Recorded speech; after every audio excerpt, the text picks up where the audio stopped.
Welcome to mega nine TV burning topic. అసలు కాంగ్రెస్కు ఏమైంది? స్వాతంత్రం తెచ్చిన పార్టీగా చెప్పుకున్న కాంగ్రెస్ చేతిని సీనియర్లు ఎందుకు వీడుతున్నారు? శశి థరూర్, చిదంబరం ఇలా ఒకరి తర్వాత ఒకరు రాహుల్కు దూరం కావడానికి కారణమేంటి? హస్తం పార్టీ వరుస ఓటమిలే దీనికి కారణమా? ఇక కాంగ్రెస్ పని అయిపోయిందా? ఇది తెలిసే సీనియర్లు సర్దుకుంటున్నారా? దీనిని బీజేపీ అవకాశంగా తీసుకుంటుందా? శశి థరూర్ ప్రాతినిధ్యం వహిస్తున్న కేరళ రాష్ట్రంలో పట్టు కోసం కమలనాథులు పావులు కదుపుతున్నారా? దీనికి శశి థరూర్ తోడు కాబోతున్నారా?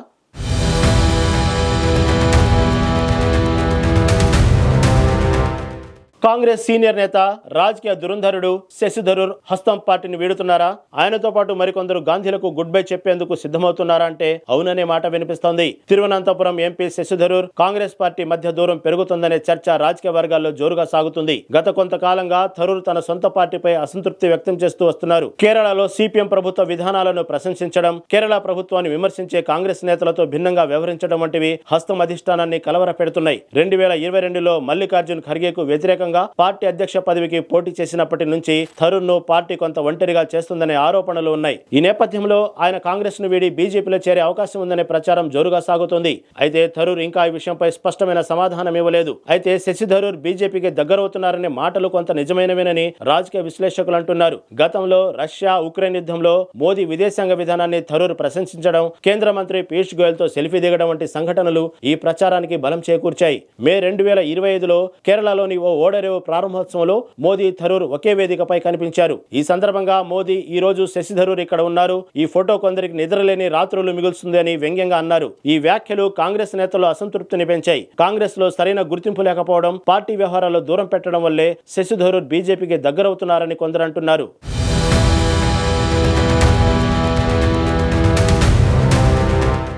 పాకిస్తాన్ ఉగ్రవాదాన్ని అంతర్జాతీయ వేదికలపై ఎండగట్టేందుకు కేంద్రం 7 అఖిలపక్ష బృందాలను ఏర్పాటు చేసింది. ఈ బృందాల్లో ఒకదానికి శశి థరూర్ నాయకత్వం వహిస్తున్నారు. ఆశ్చర్యకరంగా కాంగ్రెస్ సూచించిన 4 ఎంపీల జాబితాలో థరూర్ పేరు లేకపోయినా కేంద్రం ఆయననే ఎంచుకోవడం రాజకీయంగా సంచలనం రేపింది. ఈ నిర్ణయంపై కాంగ్రెస్ పరోక్షంగా అసంతృప్తి వ్యక్తం చేసింది.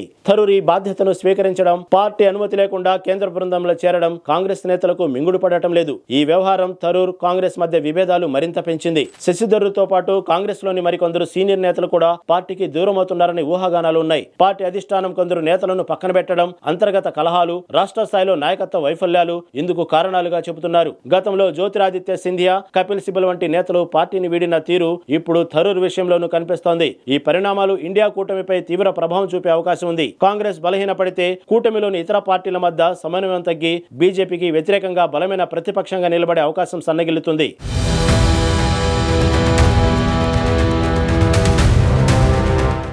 అటు శశి థరూర్తో పాటు మరో సీనియర్ కాంగ్రెస్ నేత, మాజీ కేంద్ర ఆర్థిక మంత్రి పి చిదంబరం కూడా ఇటీవల ఇండియా కూటమి భవిష్యత్తుపై వ్యక్తం చేసిన అసంతృప్తి రాజకీయ వర్గాల్లో తీవ్ర చర్చనీయాంశంగా మారింది. ఇటీవల ఢిల్లీలో జరిగిన ఓ పుస్తక ఆవిష్కరణ కార్యక్రమంలో చిదంబరం ఇండియా కూటమి బలంగా ఉందని, మృత్యుంజయ సింగ్ యాదవ్ అన్నారని, తనకు అంత నమ్మకం లేదని, ఇది బలహీనంగా కనిపిస్తుందని వ్యాఖ్యానించారు. ఈ వ్యాఖ్యలు కాంగ్రెస్ పార్టీ అధిష్టానంలో అసంతృప్తిని రేకెత్తించాయి. ఎందుకంటే ఇండియా కూటమి నాయకత్వ బాధ్యత కాంగ్రెస్ అధ్యక్షుడు మల్లికార్జున్ ఖర్గే వద్ద ఉంది. చిదంబరం ఈ విమర్శలను కేవలం కూటమి కాక కాంగ్రెస్ నాయకత్వ వైఫల్యాలపై కూడా పరోక్షంగా సూచిస్తున్నాయని రాజకీయ విశ్లేషకులు భావిస్తున్నారు. అయితే చిదంబరం ఇండియా కూటమిపై వ్యక్తం చేసిన అసంతృప్తి వెనుక కొన్ని ముఖ్య కారణాలు ఉన్నాయి. మొదటిది, కూటమిలోని ప్రధాన పార్టీలైన కాంగ్రెస్, టీఎంసీ, ఆప్, లెఫ్ట్ పార్టీల మధ్య సమన్వయం లోపించడం. రాబోయే ఎన్నికల్లో కేరళ, పశ్చిమ బెంగాల్, పంజాబ్లలో ఈ పార్టీలు ఒకదానికొకటి పోటీ పడుతున్నాయి. దీంతో కూటమి సమావేశాలు ఆగిపోయాయని చిదంబరం ఆందోళన వ్యక్తం చేశారు. రెండవది, కాంగ్రెస్ నాయకత్వంపై అనుకున్న అసంతృప్తి. గత ఎన్నికల్లో వరుస ఓటములు, పార్టీలో అంతర్గత కలహాలు, సీనియర్ నేతలను పక్కన పెట్టడం వంటి అంశాలు చిదంబరం అసంతృప్తికి కారణమని భావిస్తున్నారు.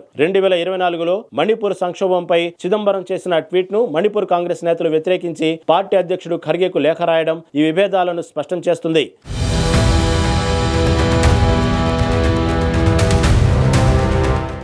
శశి థరూర్ బీజేపీ వైపు దగ్గరవుతున్నారనే చర్చల తర్వాత చిదంబరం వ్యాఖ్యలు కూడా అదే దిశగా ఉన్నాయని కొందరు భావిస్తున్నారు. చిదంబరం వ్యాఖ్యలు కాంగ్రెస్ లో అంతర్గత విభేదాలను మరింత బయటపెట్టాయి. శశి థరూర్ తో సహా సీనియర్ నేతల అసంతృప్తి, పార్టీలో యువ నాయకత్వానికి అవకాశం ఇవ్వకపోవడం, రాష్ట్ర స్థాయిలో నాయకత్వ లోపాలు వంటివి కాంగ్రెస్ పార్టీని బలహీనపరుస్తున్నాయి. ఇండియా కూటమిలో సమన్వయం లేకపోవడం, కాంగ్రెస్ బలహీనతల వల్ల 2029 ఎన్నికల్లో కూడా బీజేపీ వ్యతిరేకంగా బలమైన ప్రతిపక్షంగా నిలబడే అవకాశం తగ్గుతుందని చిదంబరం స్వయంగా ఆందోళన వ్యక్తం చేశారు. అయితే కాంగ్రెస్ నేతలు బీహార్, జార్ఖండ్, నాగాలాండ్, కేరళ, తమిళనాడు వంటి రాష్ట్రాల్లో కూటమి ఇంకా బలంగా ఉందని వాదిస్తున్నారు. అయితే కాంగ్రెస్ కేరళలో పట్టుకోల్పోతుందని, అక్కడ బీజేపీ బలపడుతుందని అంటున్నారు.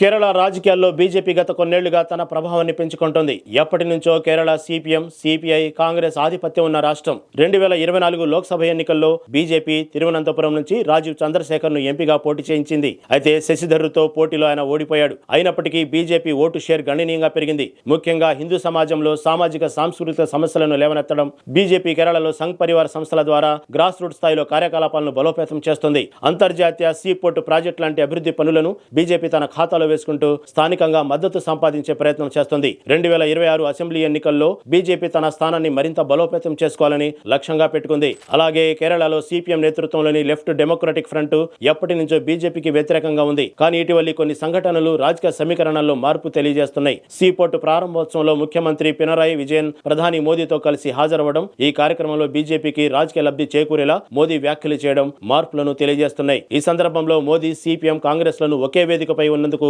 చాలా మంది నిద్ర కోల్పోతారని వ్యాఖ్యానించారు. ఇది ఎల్డీఎఫ్, యూడీఎఫ్ ల మధ్య ఉన్న రాజకీయ శత్రుత్వాన్ని ఉద్దేశించినదని, సిపిఎం కొన్ని సందర్భాల్లో బీజేపీతో రాజకీయ సహకారం కోసం చూస్తుందని, ముఖ్యంగా కాంగ్రెస్ తో పోటీలు ఉన్న నియోజకవర్గాల్లో ఇది జరుగుతుందని కొందరు విశ్లేషకులు అభిప్రాయపడుతున్నారు.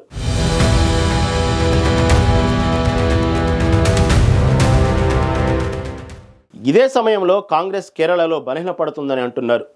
కేరళలో కాంగ్రెస్ బలహీనతకు పలు కారణాలున్నాయి. మొదట పార్టీ అంతర్గత విభేదాలు, నాయకత్వ సమస్యలు ప్రధాన సవాళ్లుగా ఉన్నాయి. శశిధరూర్ వంటి సీనియర్ నాయకులు పార్టీ అధిష్టానంతో విభేదిస్తూ స్వతంత్రంగా వ్యవహరిస్తున్నారు. ఇది పార్టీ ఐక్యతను దెబ్బతీస్తుంది. రాహుల్ గాంధీ, జయరాం రమేష్ వంటి నాయకులు థరూర్ను కట్టడి చేయాలని భావిస్తున్నారు. కానీ థరూర్పై చర్యలు తీసుకుంటే బీజేపీకి రాజకీయ లబ్ధి చేకూరుతుందని ఆందోళన వ్యక్తం చేస్తున్నారు. రెండవది, కాంగ్రెస్ యునైటెడ్ డెమోక్రటిక్ ఫ్రంట్లో భాగంగా సిపిఎంతో పోటీలో ఉంది. కానీ అంతర్గత సమస్యల లోపం వల్ల ఓటు బ్యాంకు చీలిపోతుంది. మూడవది, బీజేపీ హిందూ ఓట్లను ఆకర్షించడం, అభివృద్ధి పనులకు ప్రచారం చేయడం ద్వారా కాంగ్రెస్ సాంప్రదాయ ఓటు బ్యాంకును కొంతమేరకు కోల్పోతుంది. వచ్చే ఏడాది జరిగే కేరళ అసెంబ్లీ ఎన్నికల ముందు థరూర్పై కాంగ్రెస్ ఏ నిర్ణయం తీసుకుంటుందనేది ఆసక్తికరం. థరూర్ను పార్టీ నుంచి తొలగిస్తే బీజేపీకి రాజకీయంగా ఆయుధం ఇచ్చినట్లవుతుందని కొందరు నేతలు భావిస్తున్నారు. అయితే థరూర్ స్వతంత్ర రాజకీయ గుర్తింపు, అంతర్జాతీయ స్థాయిలో అనుకున్న పేరు బీజేపీకి ఉపయోగపడవచ్చు. ఈ పరిస్థితుల్లో కాంగ్రెస్ అంతర్గత సమస్యలను పరిష్కరించుకోకపోతే ఇండియా కూటమి బలం కూడా దెబ్బతినే అవకాశం ఉంది. ఇది కేరళతో పాటు దేశవ్యాప్తంగా ఇండియా కూటమికి తీవ్ర నష్టం కలిగించవచ్చు. ఒకవేళ శశిధరూర్ కాంగ్రెస్కు రాజీనామా చేస్తే బీజేపీ ఆయనను కేరళ సీఎం అభ్యర్థిగా ప్రకటించే అవకాశం కూడా ఉందంటున్నారు.